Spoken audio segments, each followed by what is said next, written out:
مبغوض انسان. ان عائشہ رضی اللہ عنہا عن النبی صلی اللہ علیہ وسلم قال ان ابغض الرجال الی اللہ الالد الخصم. کتاب المظالم. حضرت عائشہ رضی اللہ تعالی عنہا نبی کریم صلی اللہ علیہ وسلم سے روایت کرتی ہیں، آپ صلی اللہ علیہ وسلم نے فرمایا، یقیناً لوگوں میں سب سے زیادہ مبغوض اللہ کے نزدیک سخت جھگڑالو ہے. یعنی اللہ سبحانہ وتعالی ایسے بندے سے بغض رکھتا ہے، نفرت کرتا ہے کہ جو بات بات پہ جھگڑا کھڑا کر دے، بات بات پہ ناراضگی کرے، اور یہ چیز بھی تعلقات کو خراب کرنے میں اور قطع رحمی کا سبب بن جاتی ہے. تو یہاں پر الد کا لفظ آیا ہے.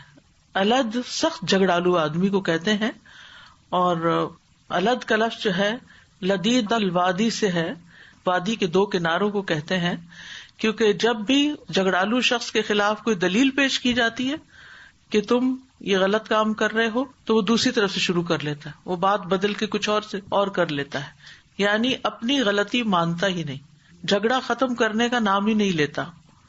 اور خصم وہ شخص ہوتا ہے جو جھگڑا کرنے میں ماہر ہوتا ہے، اور سب سے قابل مذمت جھگڑا وہ ہوتا ہے جو کسی کا حق ختم کرنے اور کسی باطل کو ثابت کرنے کے لیے ناحق اور باطل طریقے پہ کیا جاتا ہے. یعنی انسان کسی کا حق مارنے کے لیے جھگڑا کرے، یا پھر یہ کہ جو اس کا حق نہیں بنتا اس کے لیے جھوٹ بولے اور غلط طریقے اختیار کرے.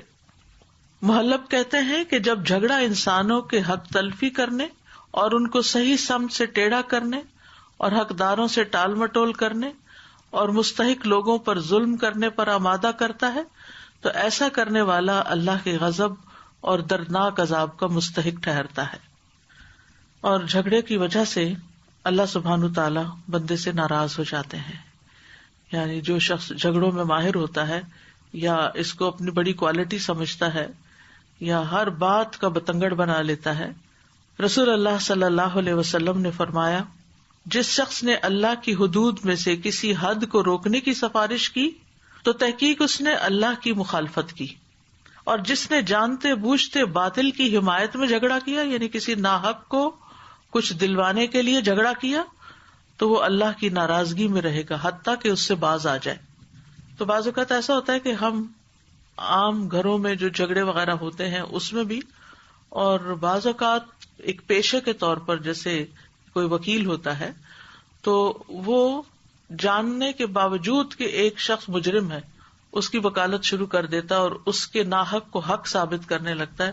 تو یہ بھی بہت بڑا غلط کام ہے، کیونکہ جو شخص کسی کی حمایت میں جھگڑا کرے وہ اللہ کی ناراضگی میں رہے گا.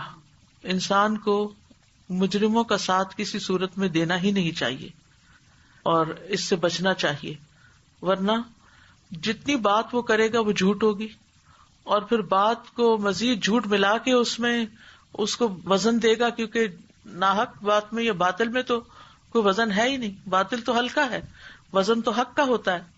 تو ایسی صورت میں کوئی شخص اگر اپنے کام سے مال کماتا ہے یا کسی کا کوئی فیور حاصل کرتا ہے یا کسی سے کوئی ایڈوانٹیج لیتا ہے اس کی غلط بات کو سپورٹ کر کے، تو یہ اللہ کو ناراض کرنے والی بات ہے. پھر اسی طرح جھگڑا جو ہے وہ گمراہی کا باعث ہے. ابو امامہ سے روایت ہے، وہ کہتے ہیں کہ رسول اللہ صلی اللہ علیہ وسلم نے فرمایا، کوئی قوم ہدایت پانے کے بعد اس وقت تک گمراہ نہیں ہوتی جب تک اس میں جھگڑا شروع نہیں ہو جاتا. یعنی اگر اللہ کی بات کو ہی مثلاً، کیونکہ دین کے معاملے میں بھی بہت جھگڑے ہوتے ہیں، یعنی جھگڑے صرف جائیداد پر نہیں ہے، کسی رشتے پر نہیں، کسی وراثت کی تقسیم پر ہی نہیں، یہ تو ہیں ہی، لیکن بعض اوقات لوگ دین پڑھ کے دین کے معاملات میں بھی جھگڑے شروع کر دیتے ہیں. جی ہاں، وہ زیادہ بڑے جھگڑے ہوتے ہیں. تو رسول اللہ صلی اللہ علیہ وسلم نے فرمایا، کوئی قوم ہدایت پانے کے بعد اس وقت تک گمراہ نہیں ہوتی جب تک اس میں جھگڑا شروع نہیں ہو. یعنی جب جھگڑا شروع ہو جاتا ہے تو وہ سیدھا راستہ کھو دیتے ہیں، کیونکہ پھر ہر شخص اپنی طرف بات کو کھینچ رہا ہوتا ہے، اپنا موقف ثابت کر رہا ہوتا ہے، چاہے وہ غلطی کیوں نہ ہو. رسول اللہ صلی اللہ علیہ وسلم نے پھر یہ آیت پڑھی، ما ضربوہ لک الا جدلا بل ہم قوم خصمون. انہوں نے آپ کے لیے یہ مثال صرف جھگڑنے ہی کے لیے بیان کی ہے، بلکہ وہ جھگڑالو لوگ ہیں. اسی طرح جھگڑالو طبیعت کے نتیجے میں انسان علم سے بھی محروم ہو جاتا ہے. یعنی اکثر ایسا ہوتا ہے کہ جس انسان کے اندر جھگڑے والی طبیعت ہوتی ہے وہ ہر بات میں بحث شروع کر دیتا ہے، ہر بات کو الٹا سمجھ لیتا ہے، تو وہ علم کی برکت سے محروم کر دیا جاتا ہے، کیونکہ وہ صرف اپنے نقطہ نظر کو ہی ثابت کرنے پہ لگا رہتا ہے کہ جو میں سمجھا ہوں، جو میں کہتا ہوں بس وہی ٹھیک ہے، اور دوسرا شخص جو ہے وہ اس کی نہ سنتا ہے اور نہ اس کی بات کو کوئی وزن دیتا ہے. تو ایسی صورت میں انسان پھر علم کی برکت سے محروم ہو جاتا ہے. اور پھر اگر کوئی شخص حق پر ہوتے ہوئے بھی جھگڑا چھوڑ دے تو اس کے لیے بہت بڑا اجر ہے. رسول اللہ صلی اللہ علیہ وسلم نے فرمایا، میں اس شخص کے لیے جنت کے ایک جانب محل کا ذمہ دار ہوں جو حق پر رہتے ہوئے جھگڑا چھوڑ دے. یعنی جنت کے کنارے پر ایک محل کا ذمہ دار ہوں جو شخص حق پر بھی ہو، صحیح بھی ہو، لیکن جھگڑے سے بچنے کے لیے خاموش ہو جائے. اور جنت کے درمیان میں ایک محل کا ضامن ہوں جو مذاق میں بھی جھوٹ چھوڑ دے.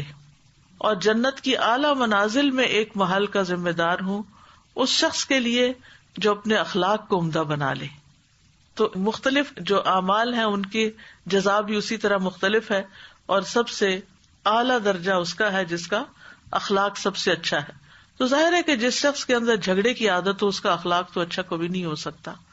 یعنی جو ہر ایک سے لڑ جھگڑ پڑے پھر لوگ بھی اس سے تنگ آ جاتے ہیں اور کبھی بھی اس کے حق میں یہ گواہی نہیں دیتے کہ یہ اچھے اخلاق کا مالک ہے. اور اسی طرح مذاق میں جھوٹ جو ہے وہ انسان کا اعتبار ختم کر دیتا ہے، اور ہمارا دین جو ہے وہ سچائی پر مبنی ہے. اور صدیقین کا ایک نبیوں کے بعد اعلیٰ ترین مقام ہے، جو امت کے ایسے لوگ ہوں گے کہ جو کبھی جھوٹ نہ بولیں، سچ ہی بولیں، سچ کو پسند کریں، سچ سے محبت کریں اور سچ ہی کی بنیاد پر اپنے کام کریں اخلاص کے ساتھ، اور سچ کی تلاش میں رہیں اور سچائی کے آگے فوراً سر جھکا دیں. تو اس لیے جھوٹ چھوڑنا بھی بہت بڑے اجر کی بات ہے. لیکن جو اچھے اخلاق والا ہوگا وہی جھوٹ چھوڑے گا، کیونکہ ہنسی مذاق میں بھی جھوٹ جو ہے وہ بازو کا جھگڑا پیدا کر دیتا ہے، آپس کے تعلقات بگاڑ کے رکھ دیتا ہے کہ تم نے مجھے دھوکہ دیا، تم نے مجھے بیوقوف بنایا وغیرہ وغیرہ.